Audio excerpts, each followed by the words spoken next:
Bonjour à tous. Cette toute nouvelle chaîne, En quête de sagesse, est issue de la chaîne spécialisée sur la perversion narcissique à l'échelle individuelle et sociale, PN Theory. Elle se propose de vous apporter des pistes de réflexion, un partage d'expériences et des éléments concrets pour mieux vivre sa vie. Elle a pour ambition de faire apparaître l'influence de la société, des institutions et des médias sur nos façons de percevoir la réalité, afin de pouvoir penser par soi-même. Son but est de proposer un développement personnel basé sur l'autonomie par toutes les formes de connaissance, sur la sagesse et la méditation. Déceler le formatage de la pensée, le décervelage, la diversion, l'encouragement aux addictions, repérer la novlangue et ses sophismes, sont quelques sujets qui y seront abordés. Bienvenue à tous. Le bien-être contre le stress.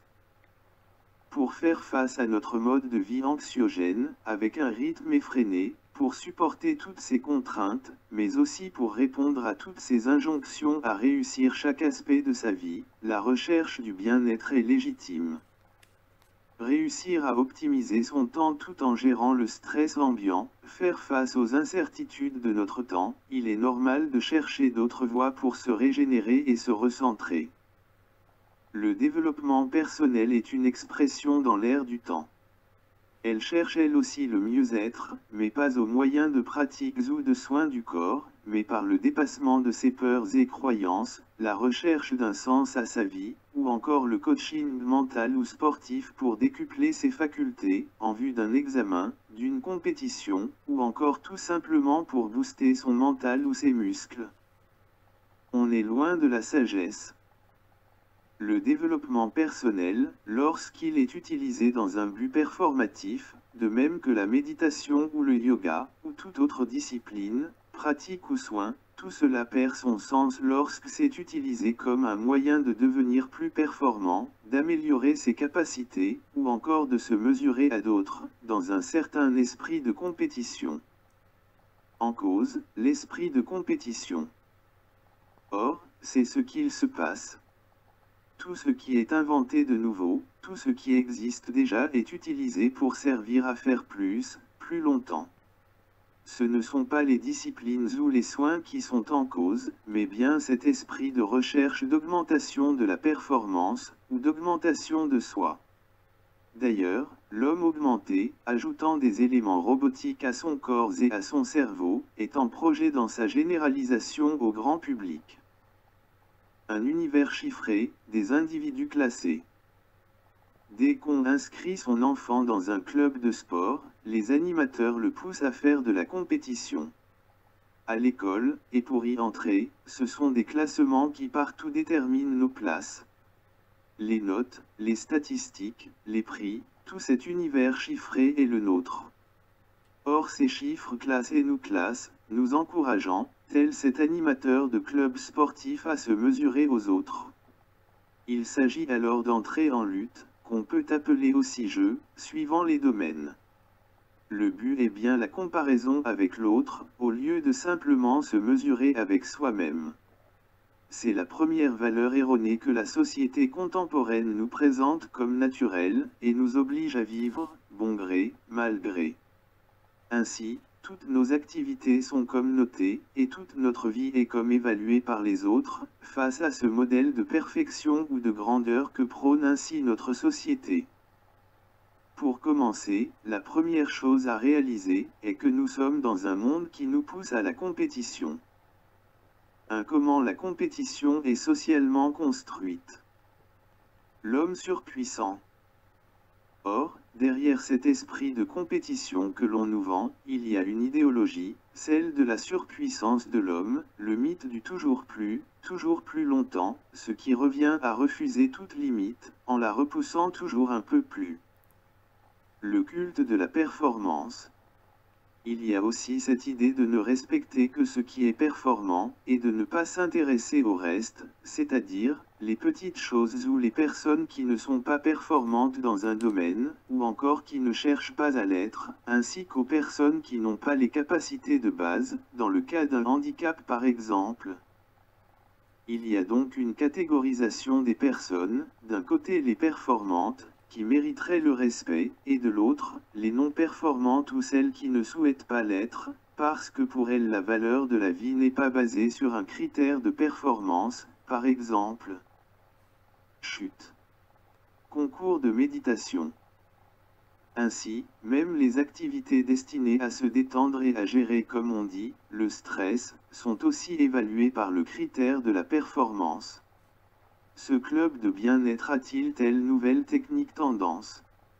Est-ce que ce sport fait bien, donc chiffre à l'appui, perdre plus de poids que les autres? Les maîtres mots sont efficacité et performance. De même, pour la méditation, le yoga, la sophrologie, la tendance des coachs est de chercher à atteindre la vision du prétendu troisième œil, et de parader avec un nombre important d'heures de méditation à leur actif, sur leur carte de visite, gage de grandeur, de connaissance. On oublie que le but de la méditation, du yoga ou de la sophrologie n'est pas la performance. Le monde contemporain, par la pression des médias et de l'économie, assigne chacun à un mode de vie et un mode de pensée. Dans ce formatage de l'esprit, la volonté de se mesurer à l'autre, pour le vaincre, et pour être le meilleur, est ancrée dans chaque mot, chaque image, chaque action, à tel point qu'on ne s'en rend même pas compte, et que cet esprit de compétition est considéré comme naturel, c'est-à-dire comme faisant partie de l'instinct humain. Faire apparaître la compétition comme naturelle. La théorie scientifique de l'évolution, telle qu'on nous la présente, est censée asseoir définitivement cette idée: la survie du plus apte aurait permis au plus adapté à son environnement, et au plus fort, de survivre. Ainsi, il serait considéré comme normal, et comme loi de la nature, de chercher à gagner, à conquérir, à se battre contre l'autre, ce serait un reste de l'instinct animal de survie. Voilà ainsi l'idée de compétition non seulement justifiée scientifiquement, mais érigée en loi naturelle, presque le propre de l'homme.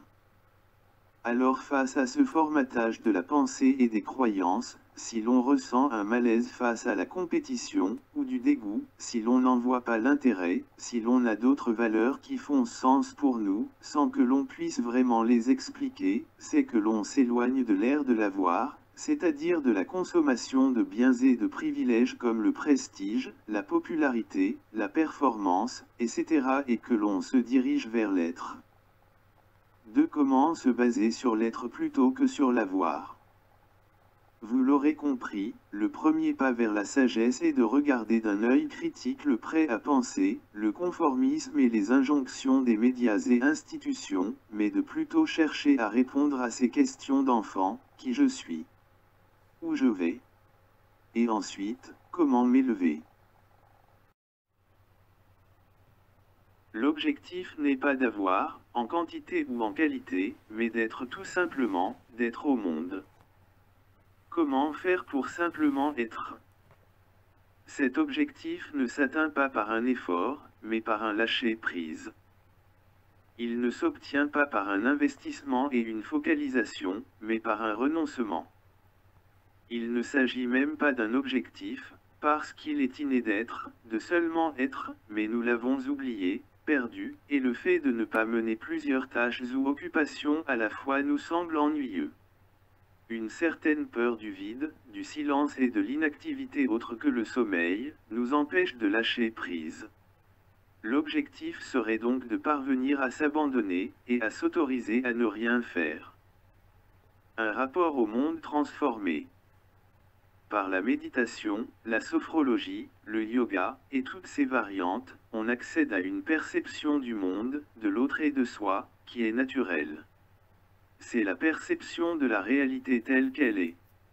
Nos émotions y sont pures, c'est-à-dire que nos désirs, nos joies, nos sensations ne sont pas modifiées ou orientées par la pression de la société.